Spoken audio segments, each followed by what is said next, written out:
NBC. I've been all around the American League and all around the National League, and I've told this story before. In Kansas City, at All-Star Break time, a New York Met official said, in September, because we have the pitching, we will be the team that will win the National League East and the series, and look what's going on. It's not complete or true yet, but they sure do look good. The following NBC sports program is brought to you in living color.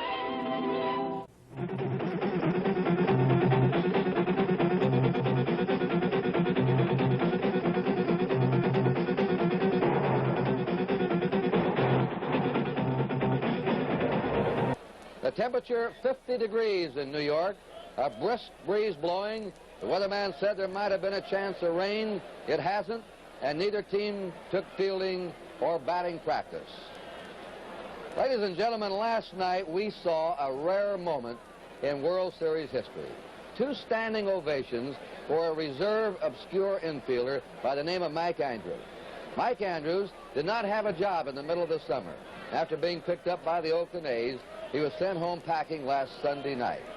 Well, it's been an experience, I think, that Mike Andrews will always wonder about. And, you know, we read about the horrifying crimes in the streets, and we have a nation of knockers, it seems sometimes. Also, quality and substance nowadays seem to be scoffed at and unappreciated. But I think last night Mike Andrews found out how decent people can really be. First of all, his own teammates stood solidly behind him. And then the enemy crowd, the New York Met fans, who were vilified for their actions here in Game 5 against the Cincinnati Reds, proved to be warm and understanding. Typically, New York sports fans have always rooted for the underdog, and last night they rooted for Mike Andrews. The standing ovation Mike Andrews will always ponder about and wear a secret smile the rest of his life. Tonight's starting pitchers, Vida Blue for Oakland, Jerry Koosman for the Mets, both left-handers. Lindsey Nelson, what's the condition of Cleon Jones? He was doubtful just before game time. Kurt, he has the flu. They've decided he is going to play. We saw him night before last with an upset stomach on the field. We saw him leave the game last night with the flu. He hasn't eaten any solid food in 2 days. He was examined by the doctor tonight. He's weak. He's not 100%, but he's going to play. Well, you broadcast the Mets here since '62. You went through many a lean year till the Mets finally made it in '69. Now back in the World Series again. Anything surprise you about the Mets in this series? Yes, there is something. It's their run-scoring ability, their ability to hit the long ball. I'm not surprised by their pitching. They got here on pitching. They got here on good defense, but they have been able to score more runs than I ever dreamed they would. It's been a crowd that's been enthused here, the same in Oakland. Anytime you have World Series, you have excitement, hilarity, a sense of good feeling. But sometimes it isn't always that way with everyone. Last year, a sad sight to see Reggie Jackson on crutches. And this year, Bill North, the regular center fielder of the Oakland A's, has not been able to play in this series. And before the game, Tony Kubek taped an interview with the A's center fielder. Bill, this past season for the Oakland A's, you stole over 50 bases. You batted 280 plus. You scored 98 runs. You had a whale of a year. You're not in the World Series. Now, perhaps you can explain for our fans why you're not on this World Series roster. Well, I hurt my ankle, and I was in a cast for about 2.5 weeks. And then I came out of the cast, and I went through a bunch of therapy and stuff, and they got my ankle in pretty good shape. But it got down to a thing where they didn't feel, a couple of people, namely Finley and Williams, didn't feel that I could do enough and that it wouldn't be beneficial to my well-being, I don't know, health-wise, and could you play right now if you had to? I think I can. I feel good. My ankle hasn't hurt me in a week. All right, you've had a chance to watch the series, the Mets, your Oakland A's team. What are some of your observations about your own team and the Mets? Well, our team, we're not getting the long ball the way we should. You know, it's a funny kind of thing, but we went through a couple of streaks like that this year where we didn't get a long ball for a week or so, you know. And the Mets, I really don't think they're as good a team as we are, but then not always the best team wins. And I'm not going to say that they win, but they've won a couple of games, and they scrap, and they're a tough team, and they come out and fight you, you know. And sometimes emotion is better than physical ability. Bill, you don't seem very happy to be inactive at World Series time. It's always a great time of the year for a player and for the fans, and you seem like you're a little bit dejected not being able to play. Yeah, because, I don't know, I think that I could do something to help the team, and since I can, it's kind of frustrating, but I've been staying away mostly, so, you know, it's all right. Bill North, maybe next year. Yeah. Thank you for coming out. Let's go back upstairs. We direct your attention to the commissioner's box adjacent to the Mets dugout. We are honored this evening to have with us to throw out the first ball one of the greatest players in baseball history, Joe DiMaggio.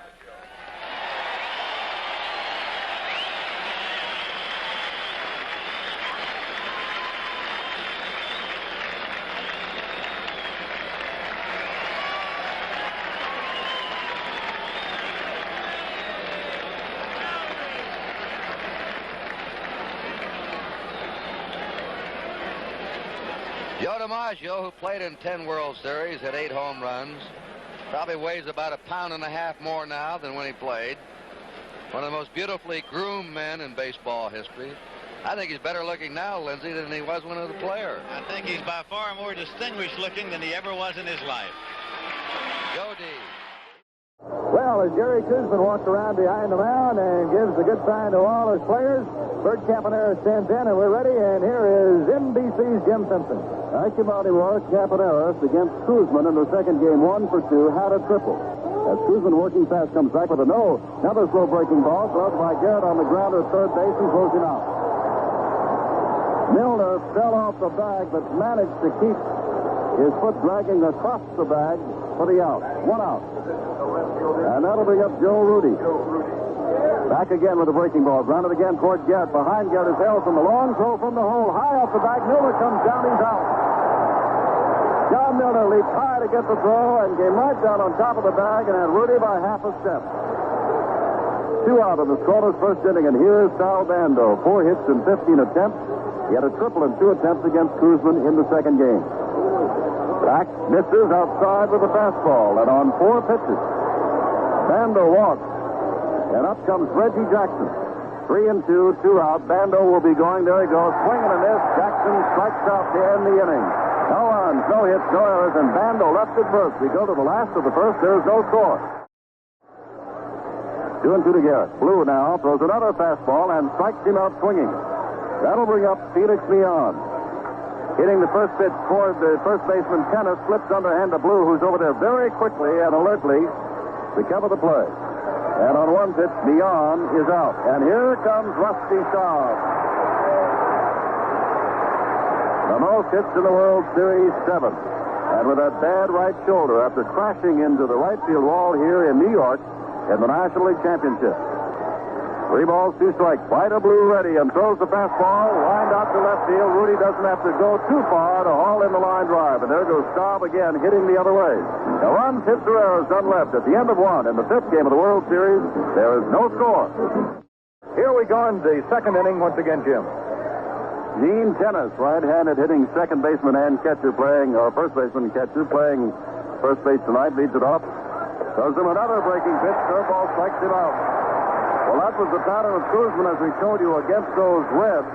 When you got your big hitters up there, don't throw them the fastball. The Reds like the fastball, and so do the Oakland A's. Here's Jesus Salou. Jerry is quite some competitor. He has been here before in the World Series. Comes back with another breaking ball. 1 big hop to Harrelson at shortstop, who throws him out for the second out. Well, how about that? Twice. Koosman took Tennis and Alou to 3-0 and got them both easily. Ray Fosse, the catcher, steps in. 1-1. Another breaking pitch. Line drive, 1 hop to Harrelson. He's got it. Takes a couple of steps. Goes on to Milner. And they got him in a row. 1, 2, 3. Down they go.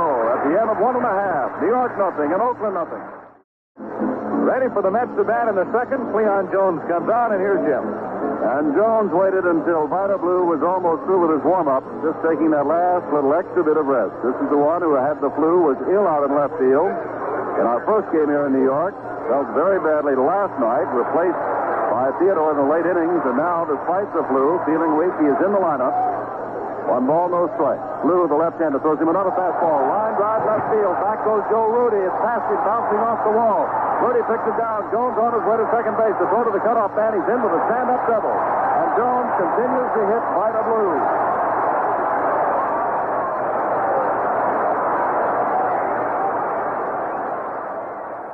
Again, going almost now to straightaway left field. playing the carom off the screen very well. Then I'm sure, after trying to recover from a bout with the flu, pretty wobbly leg. And suddenly a big streamer is coming out. Looks like a giant pink snake flying over the infield. Well, Kurt, over the years, I've seen almost everything here at Shea. A giant pink snake wouldn't surprise me at all. The way they used to play in the early years, there were a lot of people, I think, saw snakes and pink elephants there, didn't they?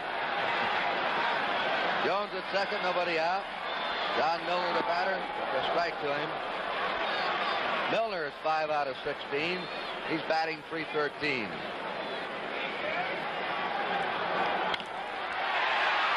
There's a base hit to right.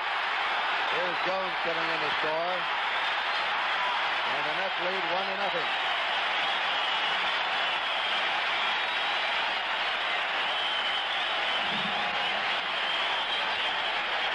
There's no doubt that almost throughout this series, the Mets have been more aggressive with the bats. Batting in the fifth position, the first baseman, number 28, John Milner.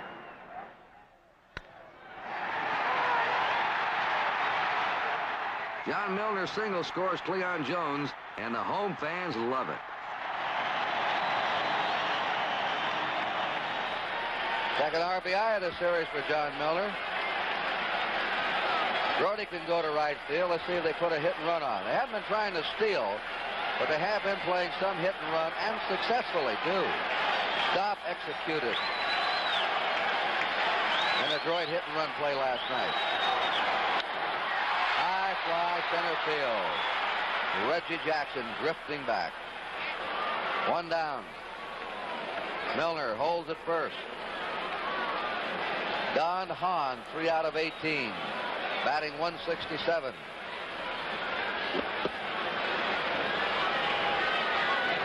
Cleon Jones draped in a blanket to keep him warm, playing with a flu. It came up in the second to lead off with a double. 1-0 New York. Last of the second. Gets it to shortstop Campaneris. There's one, that's all. And we've been talking about Harrelson. A little tip of the hat to Bert Campaneris, who's been just as steady. They made all the plays, both of them. Watch Bert Campaneris again, a man who's become a very accomplished shortstop. The ball just out of the grasp of Sal Bando, sliding in the hole and a good quick release to get the ball to Dick Green. Bud Harrelson switch hitting. He's a .400 batter in this World Series, 6 out of 15. High fly deep to Rudy. He'll have room, though. The side's out. 1 run. 2 hits, no errors, 1 left. End of 2. Mets leading 1-0. Dick Green leads off the open third. Blue is on deck. Fly towards center field. Over to his right goes Don Hahn, waiting in the wind now, and has it for the first out of the Oakland third. Green flies to center. And that'll bring up Vida Blue. Strike 3, Blue strikes out. Strikeout number 3 for Jerry Koosman. And that'll bring up Campaneris, who bounced to third in the first inning. Another pitch hit off the fist. A little looper. Harrelson goes back beyond him at second base, and Campaneris reaches with a little almost broken bat. He certainly hit it off the fifth. Texas leaguer just out in the short center field. Koosman is determined to limit the A's' potent running game.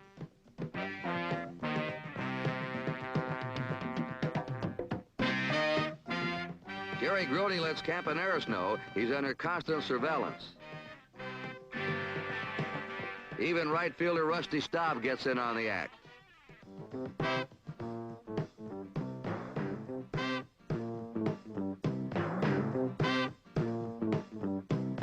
Persistence pays off.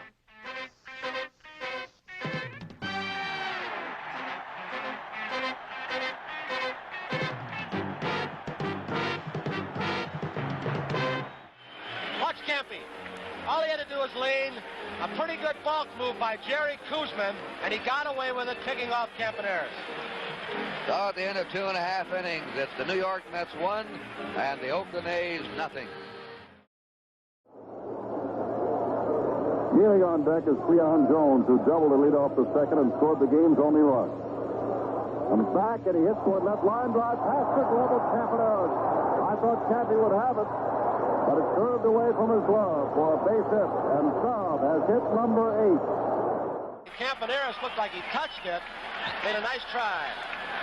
Hey, Tony and Lindsay, the way he's hitting in this series with a bad shoulder, just reaching out and slapping the ball to left, maybe he'll get ideas of changing his style next year. Well, you know, he did that along in mid-season because he couldn't pull, and then pull late in the year. Jones goes around. Jones double to left first time up. 1-0, New York ahead. They're batting in the last of the fourth. They have 3 hits. The A's have 2 hits. Dobbs on first, nobody out.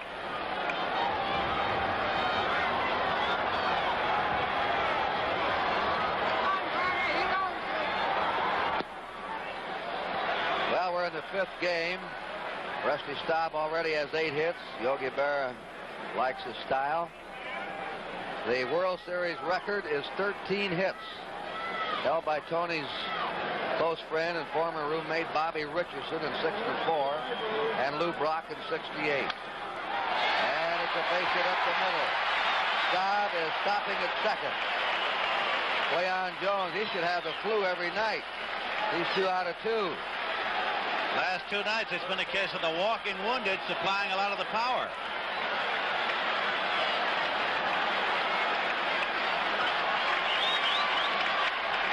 All right, the Mets have runners on first and second. Nobody out. They're ahead 1-0. John Milner, a pull hitter. He can hit to right and get those runners over. Unless he puts the butt down. A strike. The New York Mets in last place in July. Last place, I think, from June 28th into August. August 30th, as a matter of fact. At one time, they were 12.5 games behind. They were. And they won the pennant. Right now, they're leading in Game 5. A beautiful bunt. Blue plays it to third. And only the athletic ability of Vida Blue kept that from being a successful sacrifice. One of the toughest plays in baseball for a third baseman and that catcher coordinating his play. Blew off very quickly, almost down the third base foul line. That play easier for a left-handed pitcher as he is moving in that direction. Does not have to whirl completely around like a right-handed pitcher to make a throw to third base. Blue really fielded his position well and got a good quick throw off to Bando.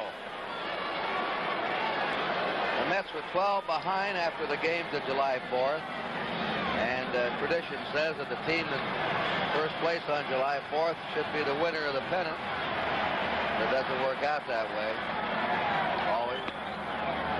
Ball one. The Giants had a great rush in 51. They were 13.5 behind in August. The Mets were way behind in August, too. 11.5 games in August 5th. And won it. The Boston Braves were in last place in 1914, July 4th, the halfway mark, won the pennant and swept the World Series from Connie Mack's A's in 4 games. There's a pop. Gene Tennis will have room. And it's 2 down. Don Hahn up for the Mets. Hit into a forced place first time. The Mets have runners on first and second, 2 out. They're leading 1-0.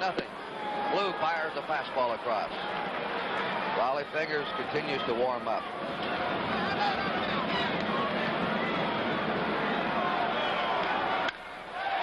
Sharply hit the Campaneris with Koosman. And the Mets have the bases loaded.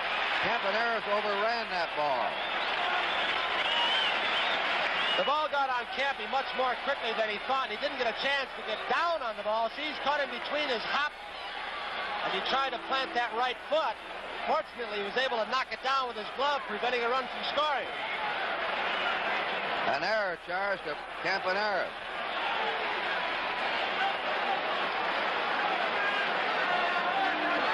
That's Campaneris' first error of the series.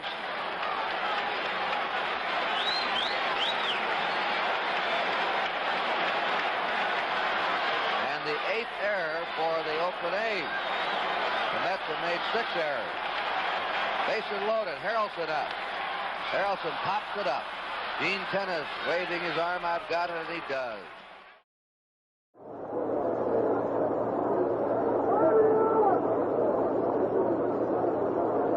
Tennis has a fair lead even now. He's on his way again. The ball is hit out to right center field, falling toward Mian over the head. Turns, spins, throws to first base, is up the line. Miller dives back. He's safe at first base. Almost a sensational double play. The ball bounding in his glove. Look at that, a near collision. Neither one hurt, and now an off-balance throw that nearly gets Gene Tennis coming back in. Watch again as Staub and Mian, after Mian throws the ball. Near collision, and they've had enough injuries on this team all season long. They don't need another one. Who says there's no action in baseball? Crowd applauded Mian's grab and Milner's hustling dive for first base, where he smothered his uniform in the dirt. Dick Green fly to center his first time. 2 down for the A's. Gene Tennis still on first. The A's are trailing 1-0. There's a high fly out to deep center. Don Hahn settling under it.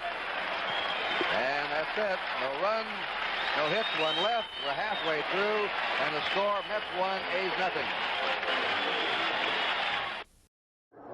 So it's 1-0 New York as we go to the last of the 5th, and we come back to Monty Moore. Okay, Jim, and Koosman is the batter against Vida Blue, who hasn't walked anybody. He struck out 3, and the Mets have the 4 hits.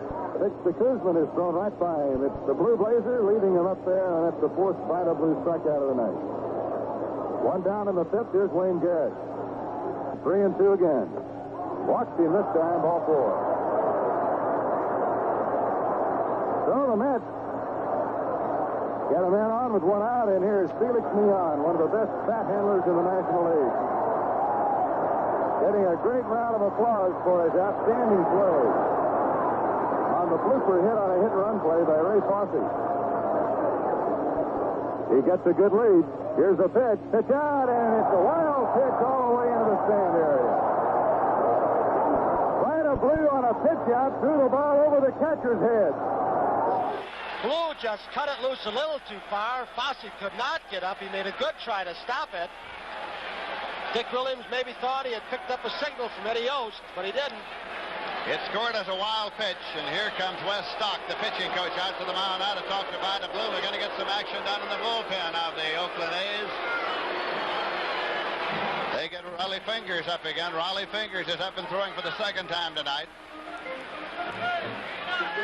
That's he. Runner at second, 1 man out on a 1-0 count. To Mian at the plate. Ground ball to the right side, taken at first base by Tennis. He slips down, gets up, goes unassisted. Moving to 3rd. On the infield out is Wayne Garrett, and Rusty Staub is coming up.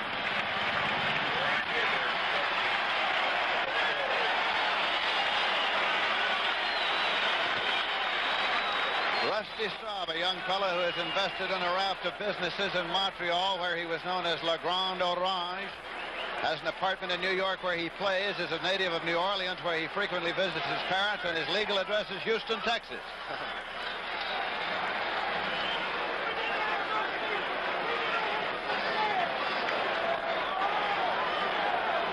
Ground ball is short. Campaneris over to Tennis, and the side is out. Vida Blue's given up 4 hits in the game. He'll face 2 of the men who have gotten 3 of them in this inning. And here's the first one, Cleon Jones. Here's the 0-1 pitch. Line drive to deep left field. Joe Rudy's going back at the wall. He makes another unbelievable catch. Joe Rudy makes a backhanded leaping catch, crashes into the fence in left field, holds on as he falls over. Jones really cracked it. It appeared like it was going out of the ballpark at first. Rudy playing a little bit shallow. Then the ball started sinking. Had that top spin. What a great play. The play of the series so far. Fortunately, he did not hit the fence head on. Here's another angle. Going into of that fence at a little bit of an angle. No chance to break his speed. Curtis. Here's the whole play again. I think when he smacked his left hand, this is from the center field camera, coming at you now. And watch him when he hits the iron fence out there, or the screen, pushing his left hand to brace himself up against the fence is where he might have been in trouble. Look at him, how he reached over and hit that left hand against the fence. And that might have put some pressure on his wrist. John Milner's at the plate now. He drove in the med run in the second inning. He's 1 for 2. Now the Louisiana lefty cut loose again. There's a bouncing ball dragged to the right side. Gene Tennis has it, tossed it underhanded to Vida loose covering just ahead of the oncoming runner, and they're 2 away. So there's 2 down, and here's Jerry Grody. There's a line in the left field, base hit. Jerry Grody rams one out over the shortstop dead.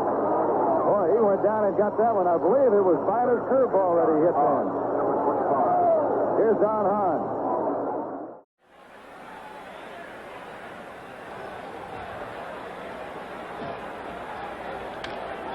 That left center field, up the alley. Grody's around second.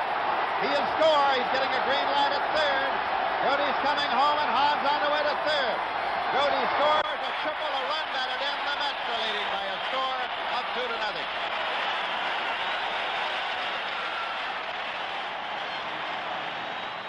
Don Hahn faces Vida Blue in the 6th inning of a 1-0 pitcher's duel. And he throws again. There's a liner in the hole in left center field. It's going to go all the way to the fence. Jerry Grody will score easily. Hahn is rounding second on his way to third. The throw goes to the relay man, Campanez. He won't even throw it. It's a triple for Don Hahn. The Mets lead 2-0.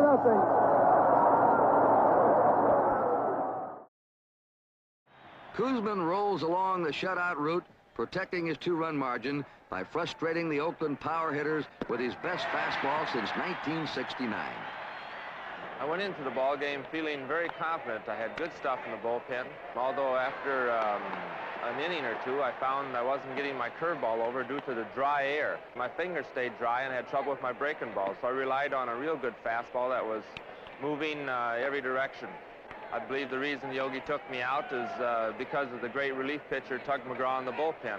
He's proven time after time that he can come in and bail us starters out of tight jams, and he was certainly a guy to rely on at that moment.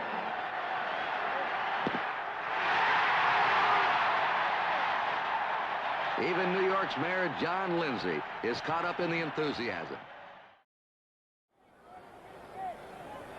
What are we going to see? A pinch runner? Is that what Williams is waiting for? Apparently so. He's sent for something or somebody.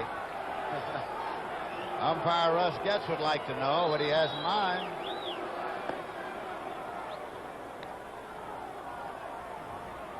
Dick Williams, a great believer in making things happen. I think unlike Yogi, who sits back a little more patiently and waits, many times they will use Odom to pinch run in situations such as this. He has already used Alan Lewis. It looks like Blue Moon right there. Yeah, John Odom. Good runner, Odom. Williams thinking, obviously, an extra base hit. Odom may have a better chance scoring all the way from first base instead of Tennis, but Williams could also get himself in trouble should this ball game be tied by them with Tennis out of the game. So Odom checks in with Coach Jerry Adair at first base. Tennis is out of the ball game.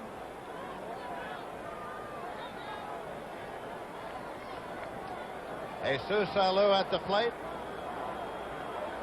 2 men out.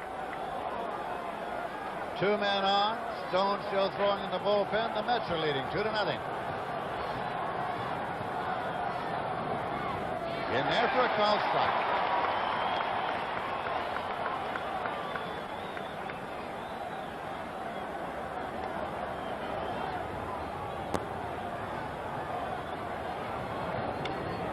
Line to Garrett at third for the out that retires the side. Wayne Garrett took the line shot. 2 walks and 2 men left in the middle of the 8th inning to score. The Mets 2 and the Oakland A's nothing. Our handheld cameras over in the NBC radio booth. That's Jim Simpson on your left. Monty Moore, the A's broadcaster, on the right. They're broadcasting radio around the world tonight. And Monty will join us, Tony and me, in Oakland for Game 6 on television. And now the New York Mets come up in the bottom of the 8th inning. Pat Burke is in the ball game at first base. John Milner is at the plate for the Mets. Drove in the first run in the second inning. He is 1 for 3. Has a base hit into center field. A leadoff single as Reggie Jackson returns it. There is Pat Burke coming over to hold against the runner. Tundish, you'll recall, was removed for the pinch runner. Mets lead 2-0 now, and Jerry Grody's coming up. 1 for 3. One would expect the Mets to try to build a run here in the bottom half of the 8th inning. Grody's around. Bunches from fair. Burke has it. Goes to Kubiak. Sacrifice goes 3-4 if you're scoring, and it has moved Milner to second base. It'll bring up Don Hahn, who tripled a drive and a run in the 6th inning. Was on an error by Campaneris in the 4th, grounded into a force play in the 2nd. Center field has been a problem spot for these Mets most of the season until this fella came along. Center field has been a problem spot for the New York Mets most of their life. Fouled it right off the end of the bat. Strike 1. Curveball swung on and missed. 0-2. Swung on and missed. Struck him out. 2 away, and the batter will be Bud Harrelson. First base is open. Tug McGraw follows in the batting order. An intentional walk has been ordered by manager Dick Williams.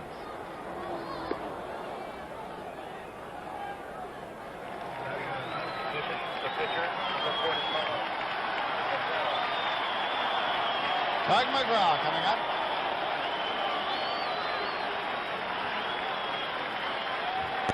Well, he came well prepared. I hope that was not a real wolfskin coat. Whoever drops a cigar ash in that baby will be running for the exit.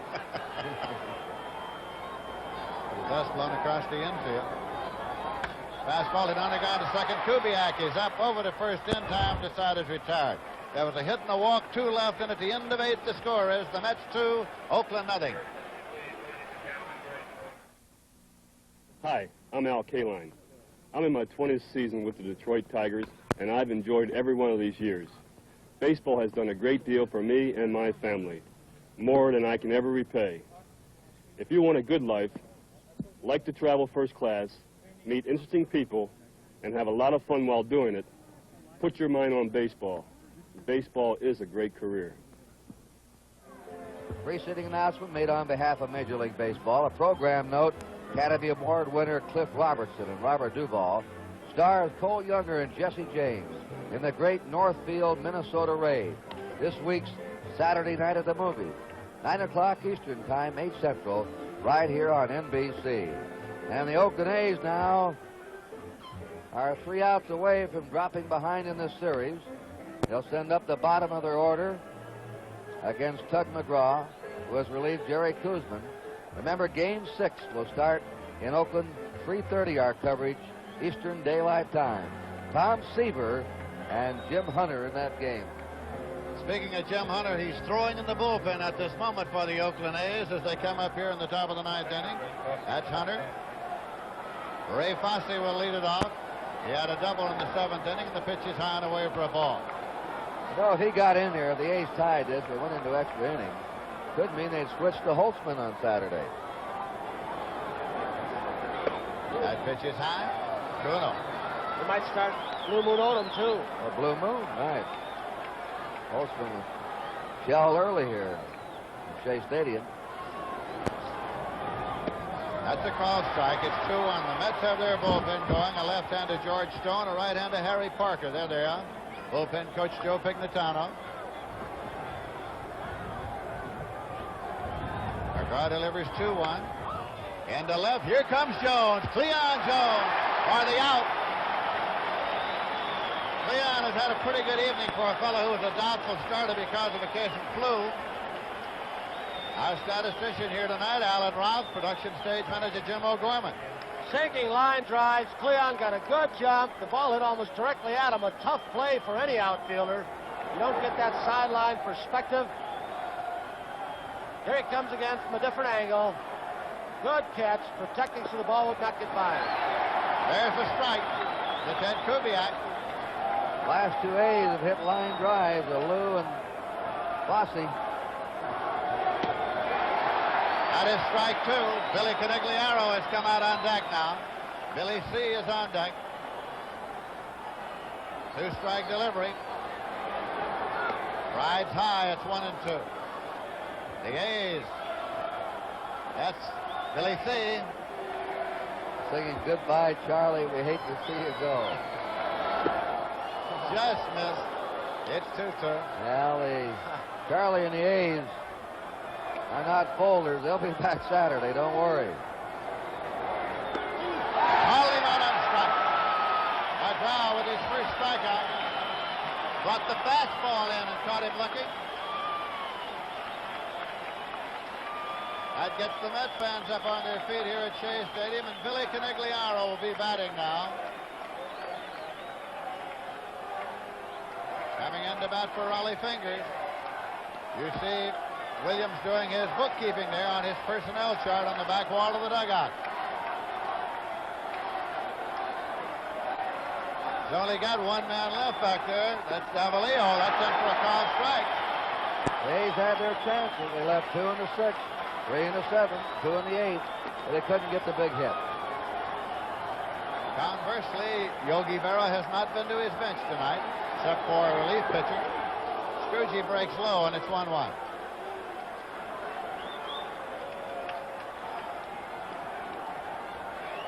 These are simply two managers with totally different philosophies about how you run a ball game. Each obviously is successful. They're in the World Series.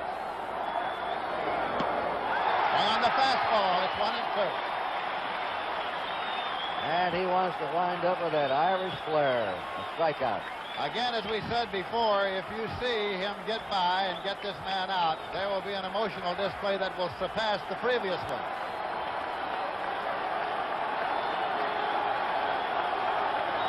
Two men out. He's called out on strike. There is McGraw. Tug McGraw finishing with successive strikeouts as he gets the save. And the win, of course, goes to Jerry Koosman.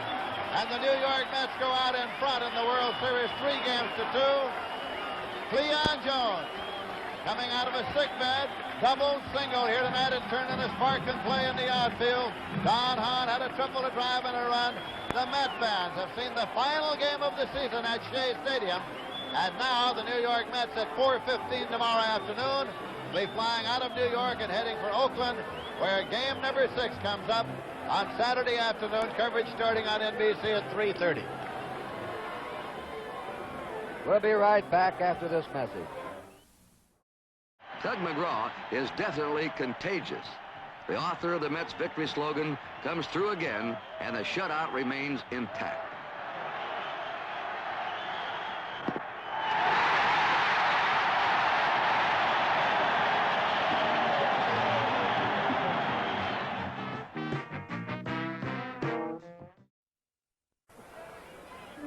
Well, the A's didn't get an earned run in the 2 games here. After they won the opening game, the Mets earned run average in their staff 1.65, and McGraw completed 5 shutouts for the Met pitchers during the season. Quick comments by Lindsay. Nice job here, Lindsay, by the way. Thank you very much, Kurt. A great pleasure to work with you and Tony. Thought Cleon Jones had a great night. So did Koosman, so did McGraw. Tony. Mets got what they did all during the stretch. Good pitching, good relief, good hitting in the clutch. The Mets lead 3-2. Travel day tomorrow. We'll be covering the World Series Saturday for Game 6. Seaver against Catfish Hunter, and we'll start it at 3:30 Eastern Daylight Time. Thank you, everyone, for looking in. Game 5 of the 1973 World Series has been brought to you by Chrysler Plymouth, featuring the beautiful new 1974 Chryslers and Plymouths, and by Gillette, makers of that dry look, #1 aerosol for men's hair. No wonder the wet head is dead.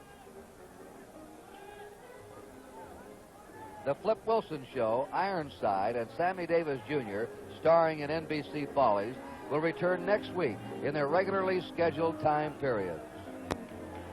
And Game 6 beginning at 3:30 Eastern Time Saturday with the baseball world of Joe Garagiola right here on NBC.